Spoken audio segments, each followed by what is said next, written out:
Welcome back. In this lesson, I want to show you a few tips and tricks that I use that I think you'll really enjoy here in Canva.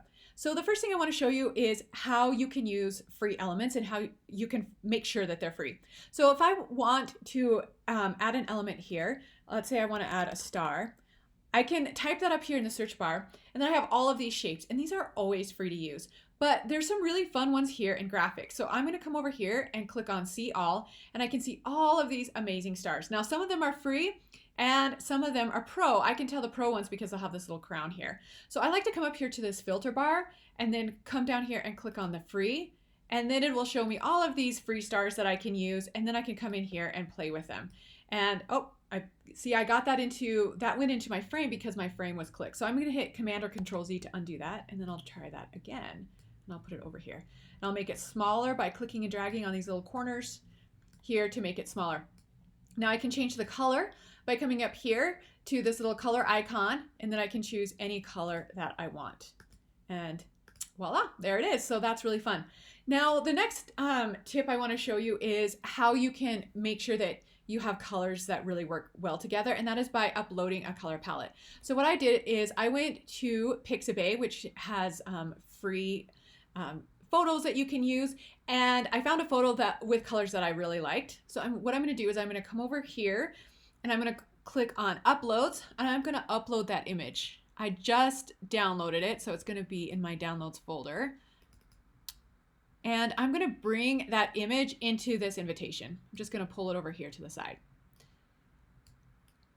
And then what's really cool is that when I go to change colors of something, let's say I want to change the color of this stroke, and I click on this border color here, it has pulled in the colors from that photo.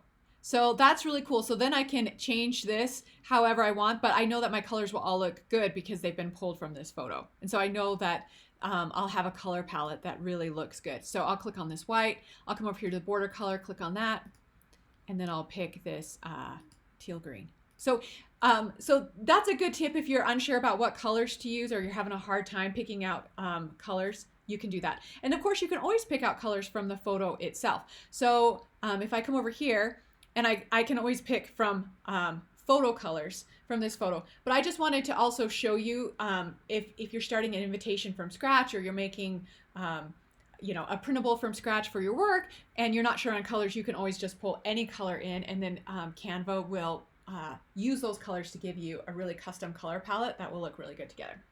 Now the next thing I want to show you is how to add a drop shadow. You have to be careful with drop shadows because they can really look unnatural, and they can distract from whatever it is that you're trying to highlight. But it is something that I use a lot, especially in my mock-ups for things. So I want to show you how to do that. So I'm highlighted here on this little star. I'm going to come over here to Apps. Oh, I'm sorry. That's not true. I'm going to come over here to Edit. And then I'm going to come down here to Effects. And right here is a drop shadow effect. I'm going to click on that. And now I have all of these drop shadow options, and some look really good and some look really fake. So like the page lift, this is really intense. So you'd want to scroll down to the bottom here and change this intensity and bring it way, way, way, way back. Usually I use the drop shadow, and you can change the intensity. So there's lots of fun drop shadows here that you can play with. And I do use drop shadows, but just use them sparingly, and always bring down the intensity. So those are my tips for today. I hope you enjoy them, and we'll talk soon.